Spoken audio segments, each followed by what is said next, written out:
they never repair this road. It's been so many years. Never repair this road. We got the washboard on there as Yeah, well. for nothing. For nothing. And this had been there for like I don't know how many years. They just forgot to bring the sign home. They're not doing any work. My question is, it says end road work. My question is, when did this start?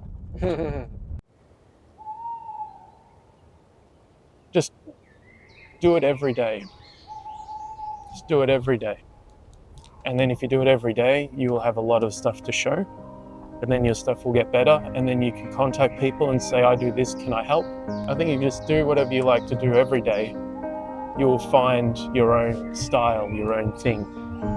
And you just don't really care what other people think too much. Be yourself, or to be your true self. And that's by far the most important thing, because then whatever you make, call it art or not, will be interesting, unique, or just you see the passion behind it.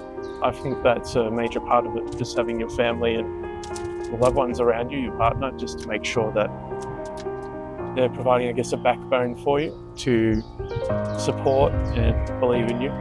Because, you know, when you first start things, you need those people to believe in you when there's nothing really to believe in at that time, at least materialistically. Just an idea.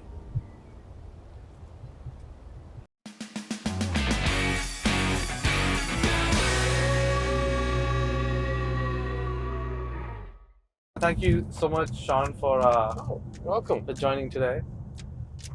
It's an honor. And I'm very interested to know your stories, your motivations, and things about you. Tell me about your how did you come up with this this profession of photography? Because we both share similar profession. We do.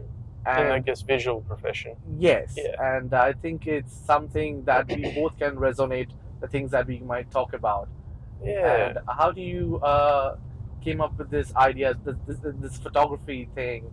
And well, it started. Well, I've always done photography. I worked a number of different jobs in my 20s, and then once, a bit before COVID, I was not too happy again with the current job, and I looked at when I was sorting some photos, because I always took photos. Okay. And then I realized I had a complete library from 2007 to 2022 at the time, or 2020. Mm-hmm. And then it was good. So everything was organized, and I thought, why don't I do this as a job?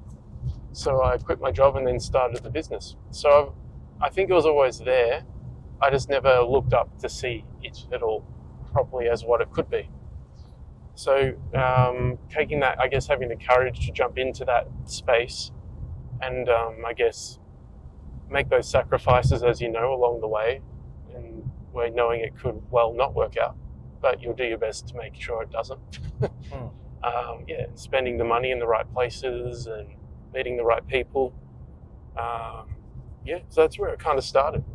It just come from realizing that I need to make that change properly, and finally waking up to what was right in front of me for pretty much most of my life.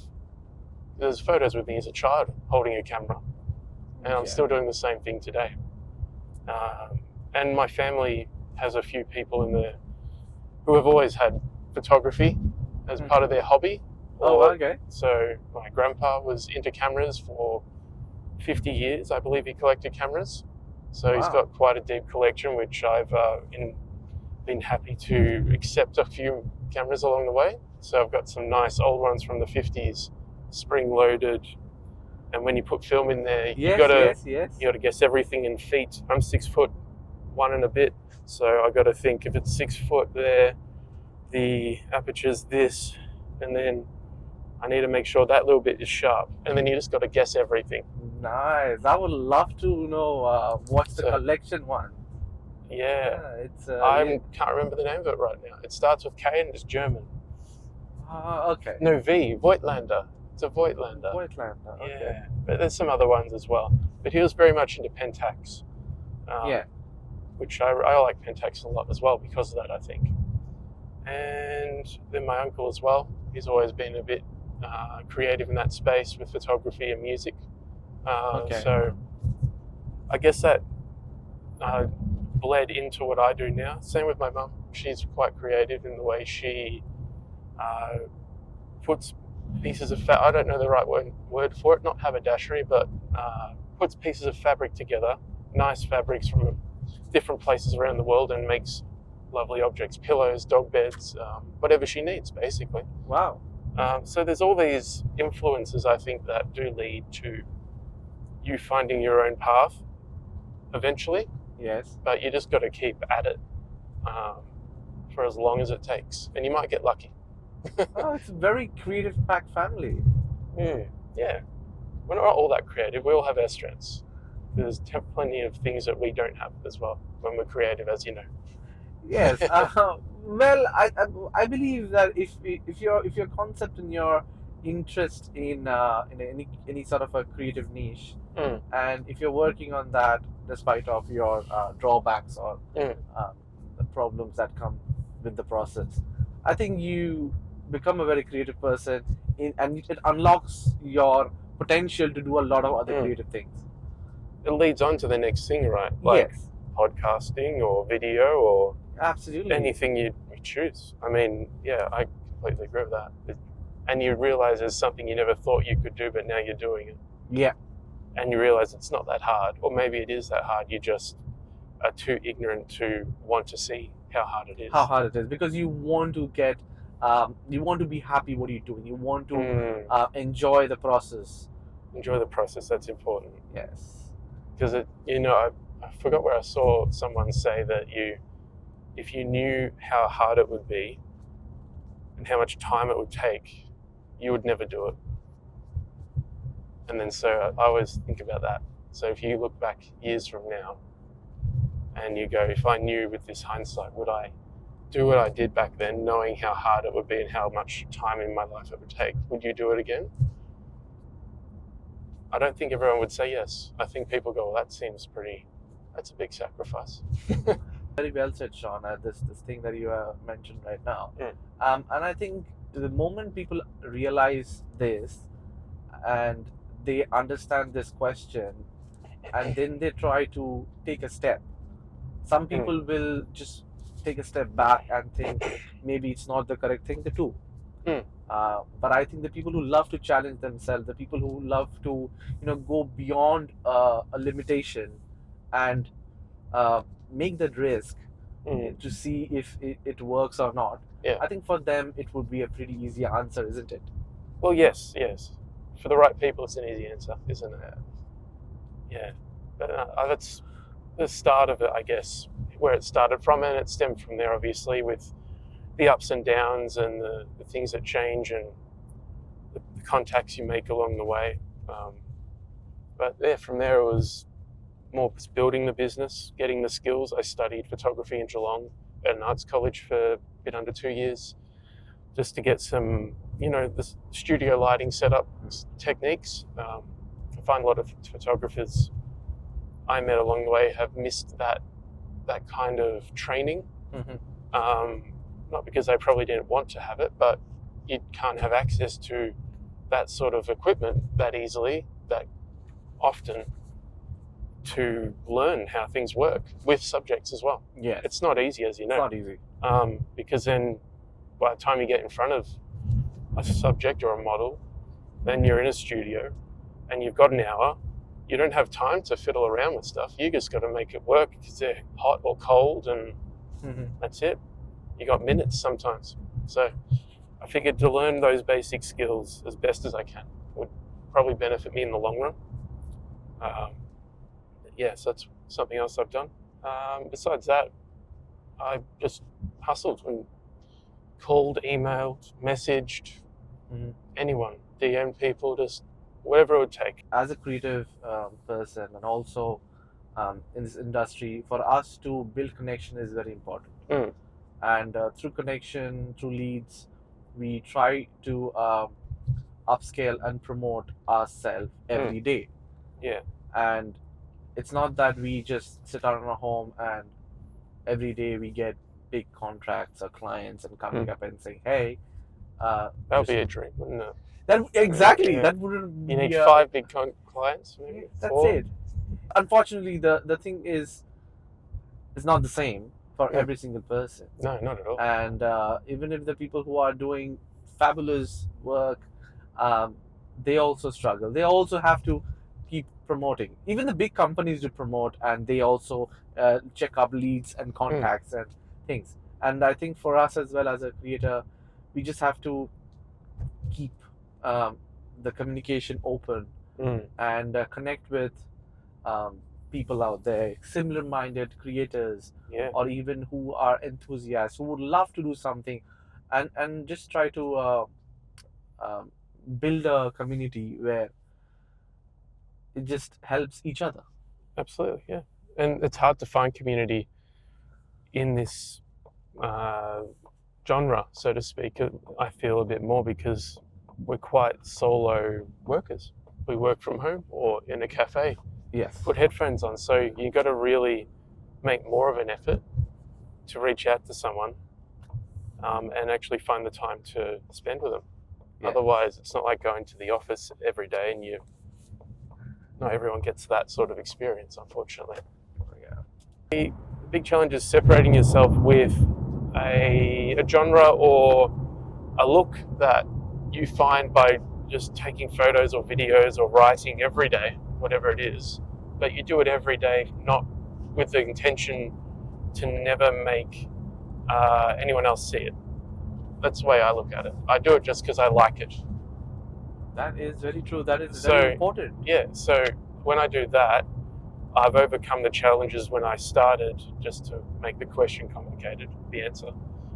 It was just easier to not worry about anyone else, which is what you do at the start. And I overcame that by, finding what I like. And I did that by making a lot of mistakes and also just having a lot of fun, taking photos of all these different things, getting into the video space as well at the moment, and more of an agency pushing forward. So I've learned from watching people and observing, just soaking everything in like a sponge. And I realize that's one of the biggest things to overcome is you go in with hopefully no ego, but you do come in with an idea that you're good enough to do it.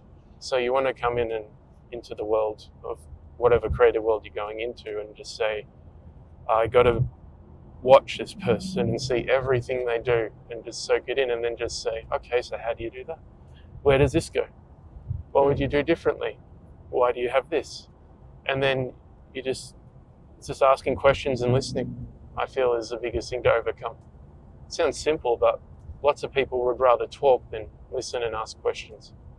Do you think making mistakes are important? Oh, they're very important. I'm more impressed if I hire someone and they have made mistakes or they've been fired, because you ask them, how do they feel? What did you do? What did you do after that? How do you get back up when you've been kicked and pushed and rejected, and you ask someone for a job and they don't reply till 2 years later? Yeah. So what do you do for 2 years? You ask many, many other people and get by with a part-time job on the side until things start to flow. Yeah. And then all those people who asked for 2 years, they're coming back around. But you just got to have this, not unhealthy belief, but dreamlike belief that it will all work out. You just got to keep doing it every day. If you're doing something, you can make mistakes 10 times, 20 times. You can fail as well. People will talk about it. People will, criticize about it. The news travels faster. Yes. Negative and news, obviously. It's very few who would be, appreciating the success. It's easy to talk about the failures and the mistakes rather than, because once you get success, oh, you're doing great. Yeah, congratulations. But once you do a mistake, once you fail, they can talk about a lot of things. Because of this you failed, because you didn't learn, because you could have done this. They would put up their suggestions. And I think it also demotivates that person a little bit. Yeah. Do you agree? It can be, yes. I see that. So you're saying if they're talking about failure too much, they're not really getting a positive energy or focusing on the next. Yes, because once they are facing challenges, once they are facing problems or failures, and I think in that process, when people talk about it, for example, if someone wants to upload a sort of a music video or something on YouTube, and the moment they put a music video on YouTube, a lot of people will comment. Good things are good, but even like out of 100 comments, if one crappy comment is there, that one crappy comment can really pull that person down. And that thing could be very disappointing and disheartening to that creator to create more ideas and or similar concepts, so that it demotivates them. That's what I feel. And I see where you're going with that, but wouldn't you expect the toughest will survive because they realize that they got to get tougher, they got to be more immune to, this is not, even if someone is not abusing you but saying something quite negative of what you've done, and you might have been rubbish that day. I've had many shoots where I've been rubbish. Not many, but I've had a few where I've tried something new at the start, it didn't work out, and I haven't visited it again, so I stick to what I like to do. We've all done that, and I could have seen that as a bad thing, but instead I said, oh, that's great, I know what it's like now. Now, do I want to put more time into getting better at that side of things, or should I do something I enjoy more? Because if I have to do this the next X amount of years, where do I want to be? So I think it's the outlook you have in being more solution focused. So the mindset is also very important to have. It's pretty much the most important, I think. Okay. So having that constant positive mindset, despite of amount of negative energy coming to you, and you're trying to defend every negative energy one by one, rather than just keep a protective, positive shield around you, where even a negative comment can also help them to grow and to talk about. Even they're talking negative, the creator will take it as a positive feedback. Well, that one comment can't take that person down. Oh, even if it does, let it take them down and let them sit through it. And then you sit through the failure, and eventually you'll feel, a bit better for doing that. But one thing I've done this year is, like you said before, when you start doing something, it branches to something new. I've branched out to get into more video, and also finding a new way to, I guess, create more things in life, but with more people that I want to work with. And so I've built building at the moment an agency for creative services. Yes, I heard it's a 9 to 9 agency. So tell me more about the creative agency that you are working on. So basically the outline is it's a one-stop shop for the moment. It will be in events and commercial photography as well. But basically you make a call and there's a group of professionals on hand who can deliver a consistent product, and you just make a call. It'll be like someone like myself. We talk about what you want. You go, so for example, you have a wedding. You go, so what do you need? You go, okay, so we've got a photographer. Here's some examples. We've got a makeup artist. Do you want them to come and do the bridesmaids party, the bridesmaids in the morning? And then we've got a videographer as well. And we also, I can fly some drones. I do 360 tours. So then on top of all that, you can create a whole package and have one call, 4 people come to the wedding, come to someone's house, and it's all packaged up for you, and you're not searching, you're not looking around. That's a very interesting basically concept. Is what I'm looking at. And that's what we do. So just trying to make the process easy is all I'm thinking about. I just want it to be a very simple process of, I'm looking for this, I'll give this person a call, and they've offered me this is what we can do for you. Yeah, that's amazing. It's like it's a one-stop for a production house. Basically, and as it evolves, it will, the people that I bring on to work with would be a lot of people I know already, but people I'm also finding along the way. and we all complement each other, but more importantly, we all get to do the thing we like to do, which is makeup. It might be video, it might be drones, could be anything. Could be taking photos of nature, if there's a market for that somewhere. Yeah, no, that's good. And how did you came up with this idea of?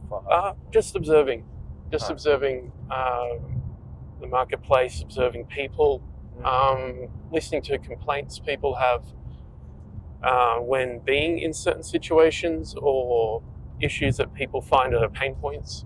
And I'm seeing how I can be the link to make those pain points not exist.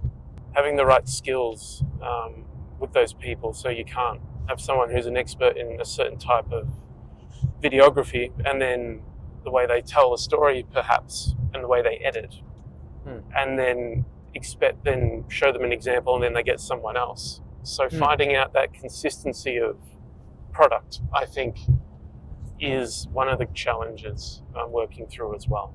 So it's exciting though. I enjoy it. It keeps me busy, just like you doing all your things. I do that. Well, it's amazing. I mean, it's great. And how did you come up with the name 9 to 9? Oh, my girlfriend came up with it. Z. It was her idea. I won't try and claim that. Does it have any meaning? I think when I heard 9 to 9, it sounds like from 9 a.m. to 9 p.m. But maybe it could be something. That's what I think of as well. But I like the idea of that as well, because it means it's a long day. You're working hard, and you know, it's catchy. Yeah, it's very catchy. Yeah. I like very it for interesting.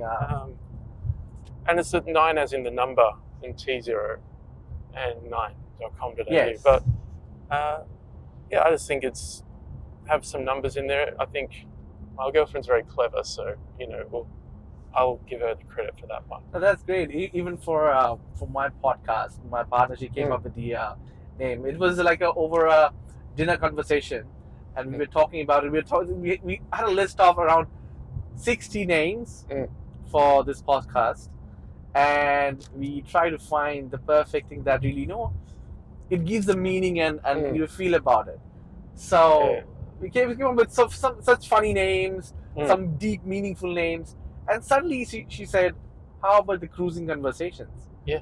Well, it was a fraction of a second you felt that thing. It works. You can't explain it, it just works. And you leave it at that. Yes. Yeah, you don't want to dig into it and deep into it. You just want, the moment you like it, you love it, and that's it. Go for it. That's exciting. I'm happy I'm going down that path. Amazing. I'm very happy for you. Yeah. Wish you success in that. Thank you. So in terms of photography, right? You would describe yourself as a photographer and a creative director for your agency 9 to 9. So Cobbett Photos, right? So what sort of a style that you would prefer any day, anytime? Style as in something to shoot, or editing style? What are you saying? Style in the sense of shooting a photo shoot, or it could be the sports that you're doing, any genre of photography that you would like to choose any day, anytime. Any day, anytime, if I could just have the choice. I really do enjoy the sports photography side of things, and the live sport especially. I feel that's the last remaining media spectacle that one AI can't replicate. I'm not doing it because of AI, but AI can't replicate live sport, because the haircut will be different, the beard will be different, the tattoos will be different, the boots will be different, the lighting, the day. People will know straight away. And that special moment, and the emotions. And the emotions, yes. Yes, so you can't fake that. And that will forever be a valuable asset. But that's not the main reason. I just realized that recently that was a pretty important thing. And it's also why that sort of TV is so valuable to people like Stan, buying out certain rights to things and all those others. I went off track there. Now, as you say, you love more about the sports. Oh, yes, sorry, that was right. I remember that. Look, that's why I have named this as a conversation. Yes. Because from one topic to it goes. It just follows the topic to topic. So my brain jumps around a lot anyway. I remember your question, your conversational Because that is what a storyteller is. I mean, once you Yeah. talking, you just go with the flow. So that's true. Yeah, But yeah, the live sport's pretty fun. I enjoy going to the football of any sort of code, you know, from NRL to soccer to AFL, AFLW, AFLW at the moment, which is the big one, and the Matildas as well. So all that sort of stuff is a lot of fun, and there's a buzz about the crowd. You get to be on the sideline, and I mean, and then there's also the you don't have a lot of time, which adds more excitement to it because you know there's only a limited 5 minutes here, 3 minutes there, 20 minutes there, and if you've got to get to a certain spot to take a photo that's needed or a video, you know, you got to really be well planned out to just be out in the right spot at the right time to push a button. Yes. Otherwise, you know when you miss the shot because you see it from 50 meters away and you go, oh, damn it. You don't want to have that feeling. Not too often, no. But it happens, obviously, because you can't do everything and you can't be everywhere. But you learn the pace and the behaviors of what goes on around you with the different types of media outlets and then who's who can get you elsewhere. Those things we understand, and you know, I've seen some memes on social media, like at that very important moment, suddenly they see their memory card is full. Suddenly they see the lens cap is on. So yeah. I know, and you got to be prepared then, don't you? You got to have. I know, for example, you would have your big 400 on a tripod, you're sitting on a stool, but then you got your second camera with a 70 to 200. Yes. And then some people even have a third camera sometimes with a shorter lens because you would have it in the space of 4 seconds, boom, boom, boom, boom, boom, and then suddenly kicking a goal, you got to run down and get that. But if you don't have all 3 cameras on with all 3 lenses on at the same time, or 2 cameras, you miss it. And then people ask, why do you have so much? Yes. Because that 5 seconds is what you need to get that one shot that someone is paying for you to get. So I'd love to go around in, like, you know, the grounds and just take shots for the clubs. Yeah, it's fun, isn't it? Yeah, and just tell them, hey, took some shots, I'm going to take it. And sometimes I sit on the corner and with the you know, humongous lens, I also have a wide lens. Just in case if someone coming for a corner shot or a free kick or anything. It gives a nice view through the corner because you get a bit of audience, you have the players, you have the field. So yeah, it's an environmental portrait, so to speak, isn't it? Showing what is going to happen. Then you zoom in on the boot and the grass flicking up. All the sweat off the brow. Those are the dream shots. I mean, you like one shot, it'll be like, you made a masterpiece. That masterpiece took years of work and hours of sitting there with your hand cold, but that was a good photo. But no one knows that side of it. The general people would have lack of knowledge in terms of understanding. They just think, not everyone, but there are people who would think it's just a matter of pressing the shutter and a high-speed camera and click it. But they don't understand the amount of knowledge and the amount of learning, the process, the pain, the sacrifices has gone through just to know what time you should click that shutter. They fail to understand. So, well, in that process, we understand and we respect that. Whoever is as a photographer, despite of the age, gender, despite of their work experience, if they are sitting in that spot, if they have the capability of sitting in that spot and take a shot, out of 100, even like they're taking that one shot perfectly, I think they deserve it. Oh, absolutely, because they're in the right place at the right time. Yes. With the right gear to do the right job, and that's like anything, isn't it? Yes. And I guess I'm not saying I do this, but when you see the people who've done it for ages and they make it look so easy, and you're like, oh, I'll just pick up and do that, and then you realize the people that have made it look so smooth are the ones that have done it for decades. And you're like, so that's the trick. So for you mainly if you shoot sports, what would be your process like to prepare before and after the shoot? Well, before the shoot, I would be general things like cleaning the lens, making sure, pretty particular, just getting dust off things and charging them, clearing memory cards, charging a laptop, all that sort of stuff. Planning to get to the ground 2 hours before the game if I can, a bit early, depending on the game and what's happening. Making sure you bring your accreditation. That's pretty important because you can't get in without it, depending how far away the game is from home. And so once everything's kind of prepared and in the bag, then it's more about studying the brief as well. So speaking to your employer, talking about, asking what they're after, what events are on. If it's a football game, whose 200th game is it? Who just had a child? Who got married? Whose father or mother unfortunately may have passed away? All those stories will come together if you got the photo with that person, sad or happy, and it is part of the narrative that you create when you take a photo. Someone coming back from injury, Oh wow. So then you're doing research, listening to podcasts, really niche podcasts about AFLW teams and diehard fans, like just before the game, so things no one else really needs to know, but so you can take a photo of that one girl, that one woman running out, and know that's the shot that will sell or gather attention because it's important to that person, to the person you're working for, to the public and the community, because it is a community. Sport is community, really, especially in Australia. True. So that's before it, but once you get into the ground, you find your spot on the turf on the side and set up and say hello to a few people if you need to, get a drink, and then once the game started, that's when you would have had your game plan of what you want to do, where if you're going for certain marks or position yourself on a certain place on the field where you get different angles.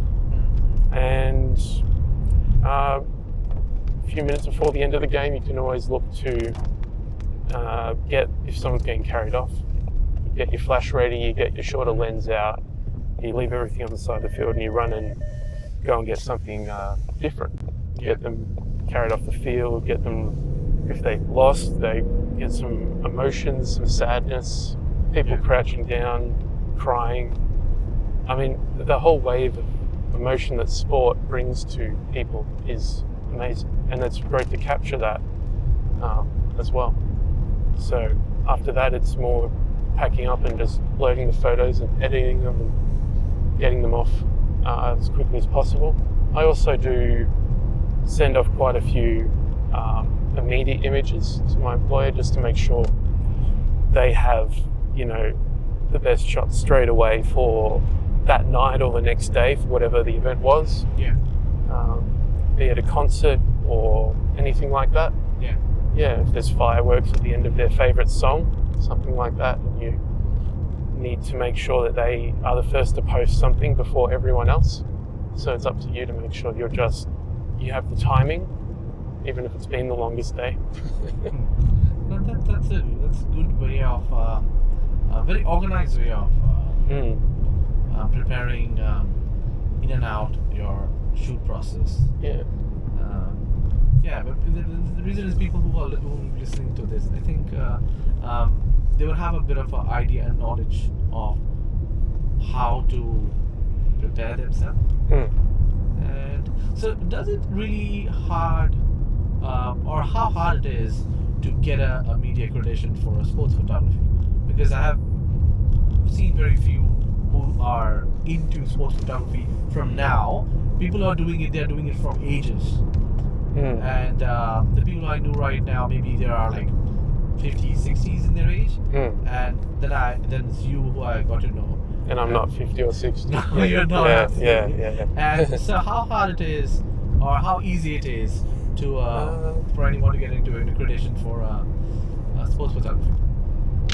I think it's a lot about putting yourself out there and finding the right person at the right time in a business, and knowing which business manages or runs a certain area or stadium, doing your homework. But it's a lot about timing, and you're right, I don't think there's heaps of passes going out, because the main outlets would have them, but it's really about just putting yourself out there constantly, I found, and eventually you should get lucky enough, but you create your own luck by being there at the right time, by messaging the right marketing manager or CEO or ground person. I don't know, just anyone that may be in any sort of power to influence a decision at their next meeting. But then they got to be having that meeting and that conversation within their business. So it's a bit of luck, it's a bit of timing, and then learning that landscape once you're in it is another thing again. Because then obviously you see the outside, but you got to be the inside and learn how that works. So it's much easier to learn how it works from the inside, obviously. I'm like more into fashion, and for getting a fashion media accreditation is something that has challenges on their perspective. But in sports, it's something that you would love to, get some A-listers, some top-notch football session, or any any sports session where you want to get some shots done. And to get that accreditation, it's something that you will love to keep in your collection. Oh, absolutely. Well. I'm sure you've got a pile at home. Well, I have a pile of them in fashion industry. But not in sports. I like a pile in the fashion industry as well. I do like taking photos and portraits of people as well. I started in that actually. It's just more the sport thing came up more and more in the last few years. But yeah, if you ever need some help, let me know. Yeah, no, absolutely. I think I've seen mainly photographers. They are like chef. A chef has a specialty dish, but they can cook a lot of other things. Yes. So for me, when someone asks me, I say I'm like a chef, and I specialize in fashion photography. I love talking to a person and trying to find the real beauty through the process. And alongside, I'm also cooking different genres, like it could be automobile shoots to product shoots to like literally any other thing. Yeah, anything, you just say yes and figure it out. Yes, basically. I mean, despite you getting it good for money, or despite you doing it for yourself, you just enjoy the process. You enjoy taking shot because you want to get inspired by a scene, a frame, and then you create into your own idea. I think that is something that I really find myself into, and well, I would really love to go for one not top, I mean like any top to small scale or big scale sports in a big Marvel stadium style and get their shots done. There are so many matches happens in the small leagues happen, the Victorian leagues, cricket, football, footy. The reason I don't take footy because I don't understand footy. So I haven't, got a chance to even step into and learning it. But well, I think I should. But that's also a really cool thing not to understand it, because then you'll see it from a different way than everyone else would, and then you'll take photos of it in a different light. Yeah. And you won't be looking at what everyone else probably is looking at. So you have a huge advantage there because you're coming in blind to a degree, and I think that's really good. Well, that's very well said. Very well said. Yeah. The thing you said, it's interesting because once you know something, you would apply a lot of concepts and ideas and layers on top of it to portray it on the style that you want to show it, not in terms of a general way. And you subconsciously will shoot the way or think the way a lot of other people think, or the same way people dress similarly, or have similar setups or gear. You don't notice it, but we all do it, that sort of thing. So it's not easy to challenge yourself to think differently when you get comfortable as well, because once you're too comfortable, you stop challenging yourself as much. Yeah, I feel. No, I agree to that. I totally agree to that. Once you're comfortable, you just stop thinking about trying different ways and different ideas and different, like, I think you stop challenging yourself to find a different variation. Yeah, you stick to your regular style, and that's it. And if you can do something for years and years, you eventually will get good at it. Just Yes. you don't apply pressure to the learning cycle, I guess. Now, I don't use a lot of video editing, and I also have some friends that do it as well, so I don't have to always be doing it myself. But I'm learning slowly with the video editing side of it. But DaVinci is one I've got. But I've got the Adobe side packages as well, all that sort of thing. I'm so comfortable with Adobe, I don't think I'll change anyway. Yeah, no, Adobe is really, really handy. I think back 10, 12 years back, Adobe used to have this one-time software, and you install it, and that's it. Yeah. But now I think because of the creative industry, it has become so expensive. Oh yeah. And you have to pay a monthly to a yearly subscription. Oh, it's not cheap. It's not cheap. And people don't understand that. They think you click a picture and that's it. I mean, why do you charge extra? Why do you charge this much? I mean, these things, I think they need to understand. Yeah. And yeah. That's hard. That's all part of the education, though. I mean, there's all these professions that people try, and if we don't understand, I guess, plumbing or building a house as much, but we'll look at it and go, the wood's going together, great. And then you're like, oh, but then certain shapes and they got names, and you're like, oh, well, I didn't know too much about that, but it's because I've never looked into it. I guess you're right, though. You've got to have that open mind to question why something is so much for a service and then think about it. I guess from our point of view, we have software that people can put on their phones. So they might think it's easier than it actually is. Yes. And in some cases, it kind of is. I won't lie. It's pretty good what they do. Yeah, but, I mean, the software companies, I think they want to make it convenient for people to use it.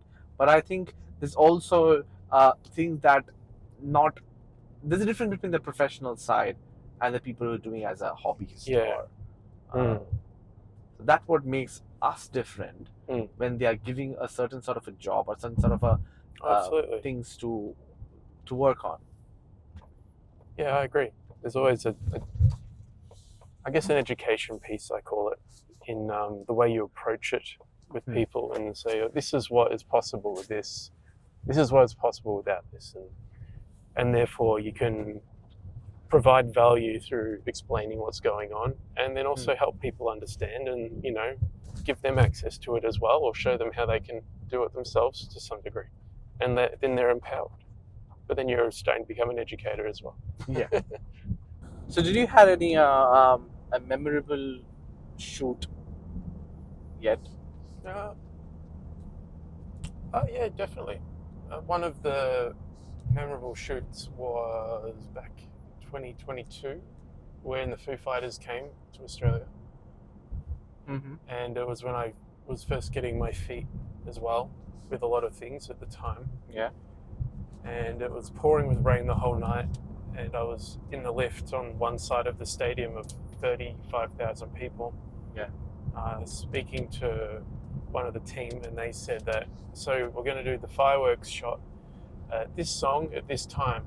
All right. And it wasn't that far away, and it was pouring with rain. Yeah. And the whole place was full, and I had to go all the way around in a very short amount of time, figure out, I didn't have a tripod or anything, and then had to get a fireworks shot and find an appropriate ledge and the composition and everything, and whilst not missing the other shots at the same time. and then had a remote as I took the photos of the fireworks on a concrete ledge whilst I was taking photos of the crowd with my other camera, and then guessing the focus point as I did it. Wow. And I got the focus right where I needed it. Don't know how. Sometimes I'm a bit surprised. But I did, start from one end and slowly move it across systematically till I thought I've got to get it eventually. But yeah, that was pretty memorable because there was high stakes and you only had fireworks for so long at this one moment, and that was it. So you might have enjoyed that shot from a long time. Yeah, I still do enjoy a shot. It's just a you make it or you don't sort of moment. That's it. You either get it or you don't, and you're just under the pressure. Shooting the T20 Cricket World Cup teams in 2020. Yeah, 2022. 20. Okay, the men's one, was it? Men's. Okay. Yeah, the men's one. Sorry. That was pretty fun. So you're on the ground with them, and you have a certain amount of time to be with the Indian team, the team from Namibia, and Australia as well. All right. They're all on the ground at the same time. So again, it was just, finding the mayor or finding a politician and then working with them. Had the ambassador from India there as well. Whatever position that is that they have where they represent the country in another country. So that was pretty memorable because you had to, again, be on point to take the right photos. It was just after COVID, or really it was still existing. So people were a bit touchy, and then you were with all these professional athletes and politicians, and so people just didn't want to get too touchy or too close. So then the way you interact with people, especially with a shorter lens, is harder. It's not like today where you can just go up to someone and talk. Yeah. It made everything that much more complex to be more intimate with the shots that you took. So that was pretty fun as well. Every time when you challenge yourself to get the best shot, what keeps you motivated throughout the process? The fact that I know it works, it's a process that does work. And that's exciting for me because it takes so long to get to that success, but once you do, it's a lot of a relief, and you feel great because you've really earned it. And I feel there's a good support network as well that helps me push through that. So with my family, my partner, they all contribute, I guess, in a way, non-directly, but they're a huge part to keeping you grounded and also appreciative of what you have, so what you can produce. And I think that's a major part of it, just having your family and the loved ones around you, your partner, just to make sure that they're providing, I guess, a backbone for you to support and believe in you. Because, when you first start things, you need those people to believe in you when there's nothing really to believe in at that time, at least materialistically. Just an idea. But I think the support system plays a very important role.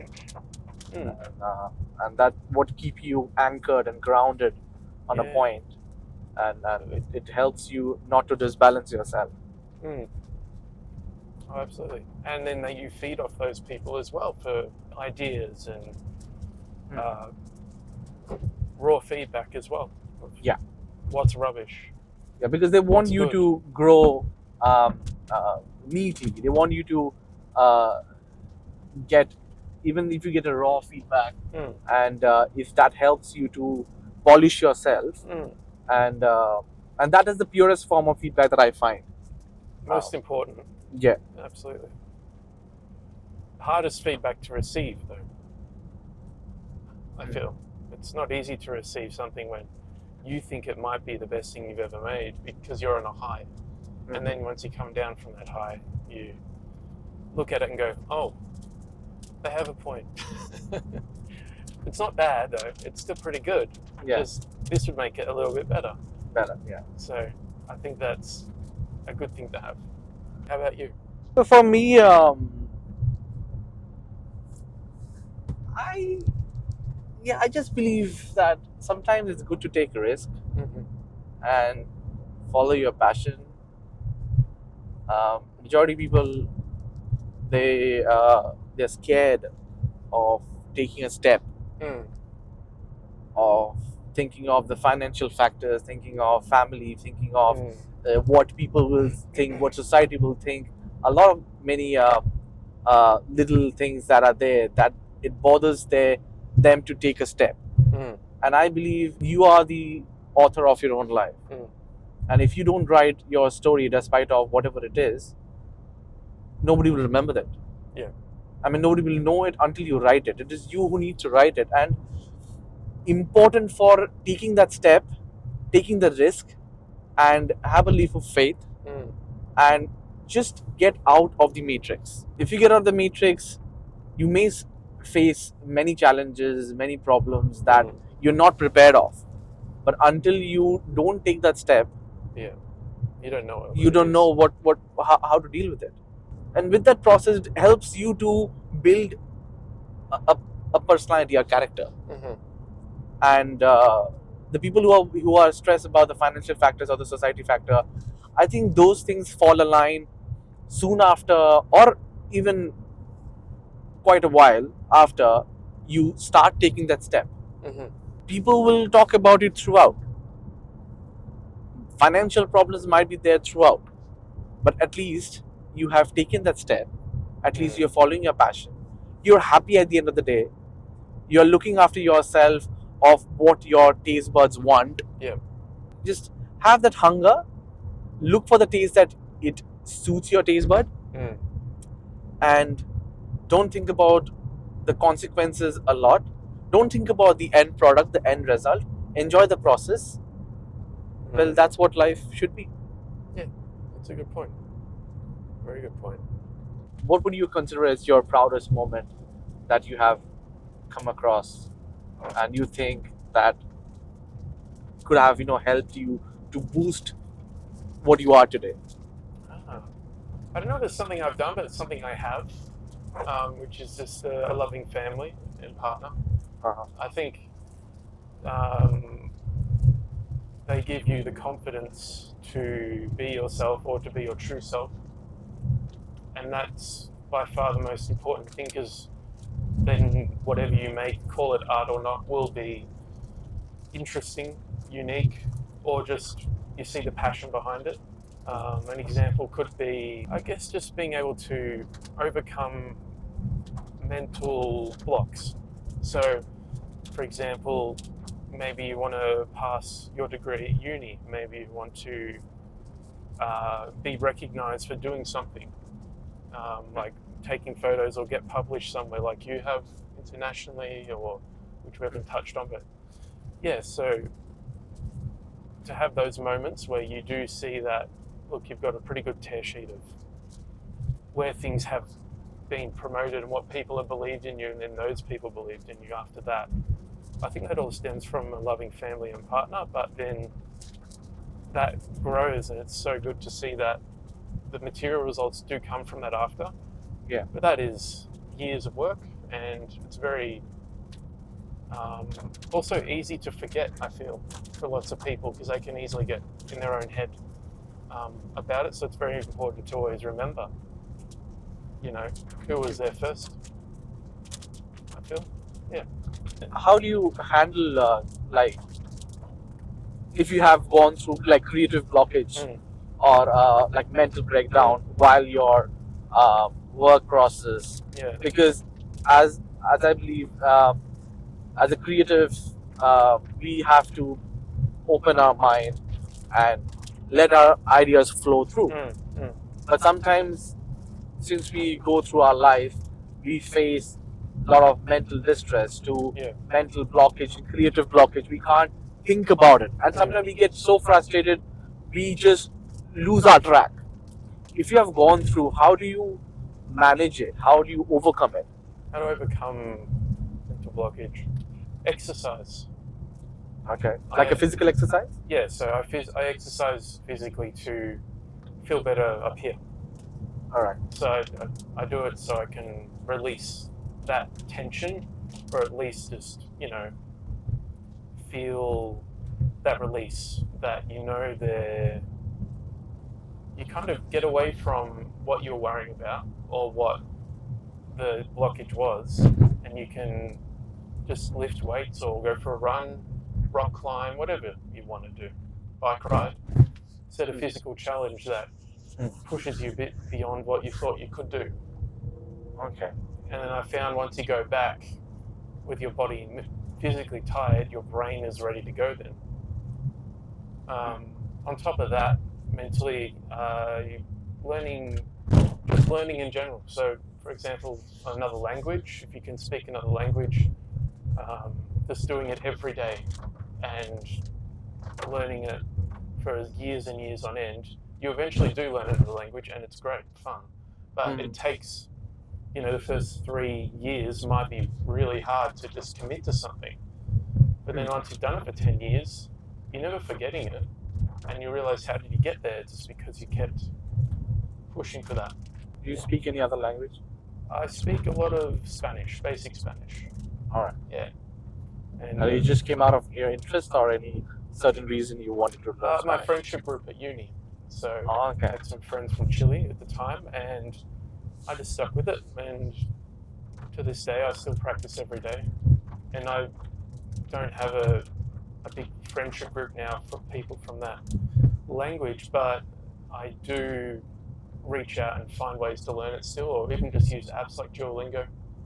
Okay. Wow. And just find how many days I can get a streak for. I think I'm approaching 500, which I'm proud of, 500 days in a row. Before I forget. What are you getting? Yeah. That's for you. Oh. Gift? You got me a gift? Thank you. Why not? Dark chocolate? Didn't we speak about this before? Thank you very much. No worries. Thank you, Das. I appreciate it. No worries, Sean. That's lovely. Very good. That was unexpected. Didn't expect a gift. I didn't get you a gift. As we cruise to the end of this conversation, yes, I really want to thank you, Sean, for joining us today. Thanks for the invite. It was lovely to be here. Yes. And, had a lot of fun. Always. I hope you enjoyed it. The journey, the talks, and I'm glad you shared very important part of your journey, of your life, your stories, and I really wish you good luck with your agency and your photo shoots. Well, I would be very interested to look into your upcoming ventures. Yeah, thank you. Thanks very much. Same to you. Thank you.